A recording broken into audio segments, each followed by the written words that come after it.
Bien, bonjour Yann. Et bonjour. Merci de me recevoir dans ta boutique à Contes, dans le département des Alpes-Maritimes. Donc la boutique qui s'intitule Manga-kun. Quand es-tu tombé dans la marmite des mangas?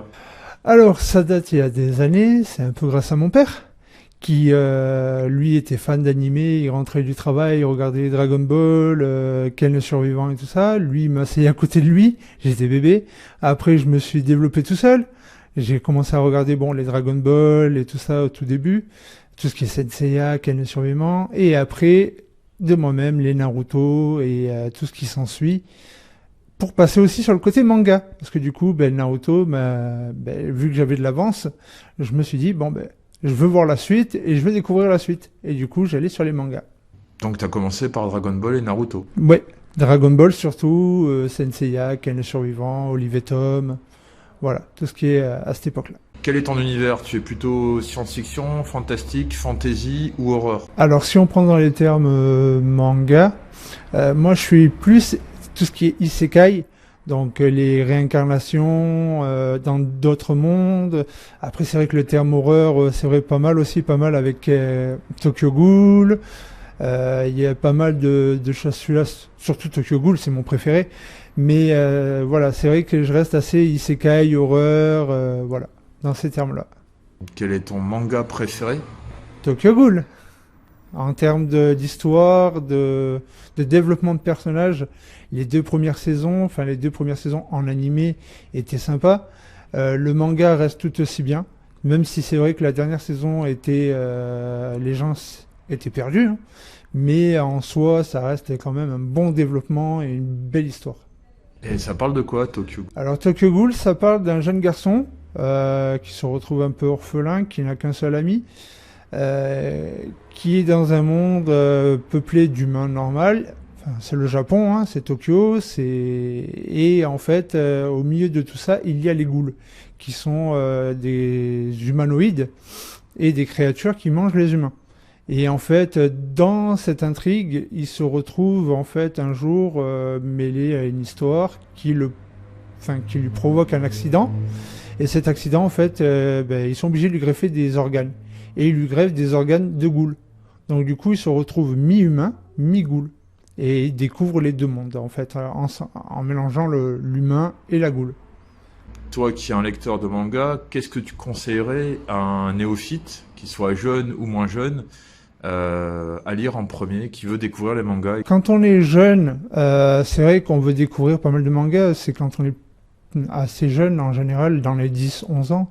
Je vous conseille les Dragon Ball, des trucs assez sympas, des trucs qui parlent plus, parce que chaque manga, en général, parle à une thématique. Par exemple, Fairy Tail, c'est les pouvoirs de l'amitié. Avec Eden Zero, c'est pareil, c'est le même mangaka. Donc ça parle assez d'amitié. Qu'ensemble on peut tout réussir. Et Dragon Ball, c'est le surpassement de soi-même en fait. Parce que l'évolution de Son Goku, c'est ça. Donc pour un néophyte, un jeune néophyte, je lui conseillerais des Dragon Ball, des Fairy Tail, et Eden Zero, des trucs assez sympas. Pour quelqu'un d'un peu plus âgé, c'est vrai qu'on peut lui conseiller Demon Slayer, qui est graphiquement, même animé et graphiquement sympa. Manga aussi, l'histoire est belle. On peut lui conseiller du Tokyo Revenger, qui reste assez... ça peut lui rappeler les années 90, les Bosozoku, s'il a connu cette époque-là, des gangs de bikers japonais. On peut lui conseiller, bon, ça reste assez bon enfant, One Piece, même si c'est long, très long même. Et après, on peut lui conseiller en isekai Mushoku Tensei, qui est un isekai assez sérieux, un peu plus sérieux que la norme en général. Donc là, on est dans ton magasin. Oui. Quand l'as-tu créé? Alors l'idée, le concept de Manga-kun, j'y pense depuis le lycée, même un peu avant. Parce que je m'étais dit, moi quand j'étais jeune, descendre à Nice, c'est pas forcément le top pour les parents, l'essence, les parkings. Donc je m'étais dit, si un jour je peux, je crée un endroit pour les jeunes du coin, des vallées, un pied-à-terre, où ils puissent être bien, avoir leur manga comme en ville, ne pas être obligés d'attendre à chaque fois pour papa-maman pour descendre. Et après, le magasin lui-même s'est créé début de l'année dernière, Donc voilà, on a tout fait ce qu'il fallait faire et on l'a ouvert en juillet. Et qu'est-ce que tu proposes dans ton magasin? Alors nous proposons tout ce qui est manga, figurines, tout ce qui est goodies, porte-clés, cartes Pokémon. Après, on va se développer par la suite. On va proposer tout ce qui est boissons japonaises, pâtisseries japonaises, les confiseries. On va développer un peu plus la terrasse. On va proposer pas mal de choses. Et en plus, déjà, nous proposons des événements qui sont assez sympas. Échange de cartes Pokémon, cosplay, démonstration, voilà, de cosplay, tout ce qui est, voilà, on propose pas mal de choses. Et on a de l'idée encore. Tu as des anecdotes à nous partager, des rencontres? Ah oui, des bonnes rencontres. J'ai des amis japonais qui sont déjà venus à la boutique, qui ont découvert un peu la boutique, qui ont dit Sugoi, magnifique, qui ont adoré le concept, qui ont donné des petits conseils. J'ai pas mal de fois les amis du Kuruma Azura qui viennent de temps à autre, ils posent les voitures devant parce que je suis un passionné de voitures aussi. Donc du coup ça fait plein de voitures japonaises devant, c'est assez sympathique. On a pas mal de les cosplayers qui sont venus faire la découverte, montrer le cosplay aux jeunes d'ici, qui sont venus, assez sympathique la rencontre. Après sur les événements en soi, c'est vrai que j'ai rencontré pas mal de cosplayers assez sympathiques qui étaient vraiment agréables. Bonne discussion, c'est vrai que c'est un bon univers de base, avec beaucoup de personnes riches et variées, et c'est vrai que c'est agréable de discuter avec ces gens-là. Les événements que tu fais avec les cosplayers et cosplayeuses, c'est quand est-ce qu'il va en avoir Alors en général, quand c'est comme ça, on prévoit quelques semaines ou un mois à l'avance, parce que comme ça au moins on prévoit un événement, d'habitude on prévoit un événement par mois, comme ça au moins tous les mois il y a un événement. Et on prévient les personnes concernées, on voit comment on peut organiser tout ça et on fait la pub de partout et voilà. Mais c'est des cosplayers qui sont craft ou achetés? Alors c'est des cosplays. Alors il y a une demoiselle qui fait ses cosplays et il y en a une autre qui les achète parce qu'elle n'a pas forcément le temps de faire et l'autre oui elle les fait elle-même. Voilà. Après, nous faisons aussi avec la ville de Contes, nous faisons un événement, c'est avec le centre aéré, nous faisons un atelier manga, création de livres manga. Ils viennent tous les mercredis en général faire développer leur manga. Et petit à petit, ils avancent sur le côté dessin, le côté histoire. Et vu que j'ai des bases, je les aide à travers les livres, à travers mes connaissances, à créer leurs livres. On est en train de prévoir aussi, on va voir peut-être pour mettre en place un atelier culinaire japonais avec la dame qui tient la poissonnerie. C'est une japonaise, donc on va voir avec elle pour cet atelier-là. On va voir pour un atelier avec son fils origami. On va voir pas mal de choses aussi avec eux et on va voir aussi avec la médiathèque. Là, on va voir bientôt en fin d'année, il y a la convention du livre à Contes et ils nous ont demandé déjà si on voulait participer. On a dit oui. De ce qu'il m'a dit lui, ça serait vers le 5 décembre. Est-ce que tu t'es déjà rendu à titre personnel dans des conventions?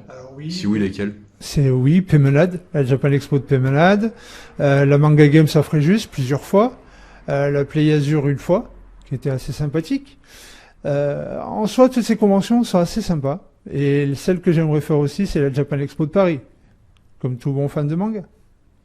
Alors pour toi, qu'est-ce que l'imaginaire? Pour moi, l'imaginaire, c'est quelque chose quand même assez abstrait, parce que ça nous permet de se projeter, d'avoir des rêves. Et l'imagination, c'est important, surtout dans l'univers du manga. Et ça permet de créer et d'avoir surtout aussi... Enfin, c'est le développement aussi. On peut avoir des ambitions grâce à l'imaginaire. On s'imagine quelque chose, comme moi, je me suis imaginé, étant jeune, tenir une boutique de manga. Et au final, j'ai réalisé ce rêve. Parce qu'au final, du rêve, de l'imaginaire, on est passé au rêve et à la conviction, à l'ambition de réaliser ses rêves, quoi.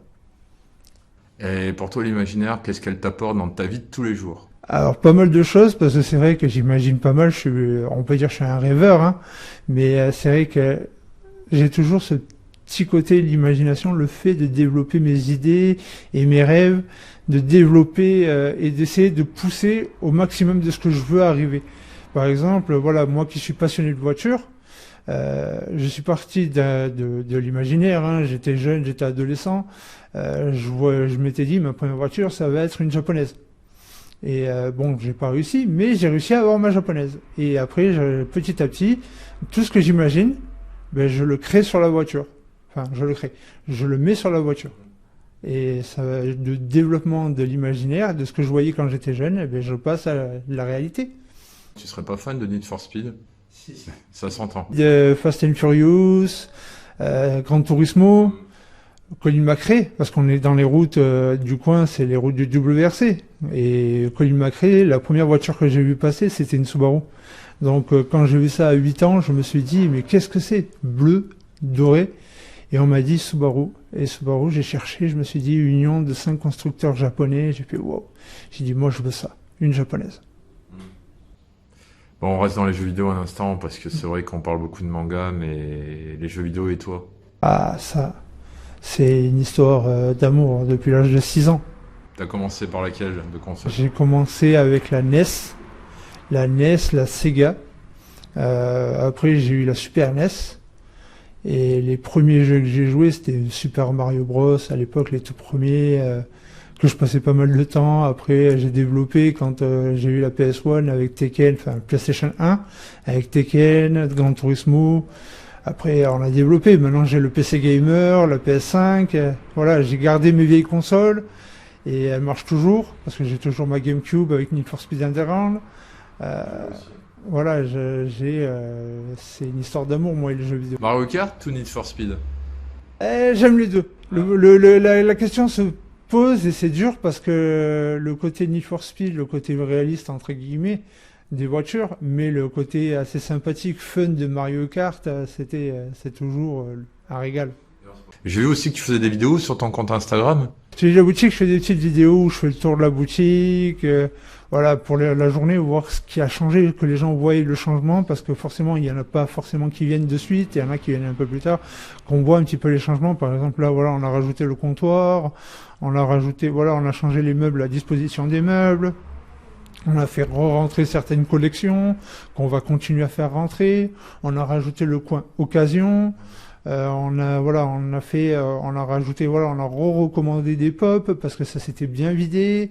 Après tout ce qui est peluche, bon ça c'est du tricot du crochet fait main, c'est la technique de crochet japonais amigurumi, c'est ma mère qui les fait. Et voilà, on les a mis, elle en a fait pas mal. Donc voilà, on met au fur et à mesure, de temps à autre, une petite vidéo, ou sur le compte TikTok de la boutique, on met des vidéos de la boutique. Qu'est-ce que tu penses de l'IA dans l'art et les mangas? Alors, l'IA, c'est une bonne chose, oui et non, parce que justement, un manga, c'est l'imagination du créateur. Donc forcément, moi je préfère quand c'est l'humain qui crée son propre manga. Quand on demande à une IA de faire les choses, je pense que ça manque de profondeur comparé à quelqu'un qui va créer son œuvre. Quelqu'un qui crée son œuvre, ben pour moi, c'est quelqu'un qui est déjà passionné, qui aime ce qu'il va faire. Une IA n'a pas cette profondeur-là. Et oui, ça peut être une bonne chose en aide, mais pas en création. Pour moi, je le vois comme ça. Peut-on retrouver le magasin sur les réseaux? Alors, nous sommes sur Instagram. Nous avons la page Instagram qui est Mangakun avec le numéro 06 390. Et nous avons la page Facebook Mangakun Manga et TikTok Mangakun 06. Voilà. Et le magasin, il est ouvert? Il est ouvert tous les jours, enfin, du mardi au samedi, de 10h30 à 18h30. Tu souhaites rajouter autre chose à ton interview? Oh, moi, personnellement, pour cette interview, je prends plaisir à te parler de ma passion et te parler de mon univers. Parce que quelque part, tout ça fait partie de mon univers. Et que j'encourage les gens du coin et même de Nice ou des Alpes-Maritimes à venir nous voir et qu'ils n'hésitent pas. Nous, on est chaleureux. On conseille, on parle et on discute de manga avec ceux qui veulent parler. Je te remercie beaucoup et puis je te dis à bientôt, peut-être à une convention ou à une convention à compte ou un événement au magasin. Oui, il n'y a pas de problème, à bientôt. À bientôt, au revoir. Au revoir.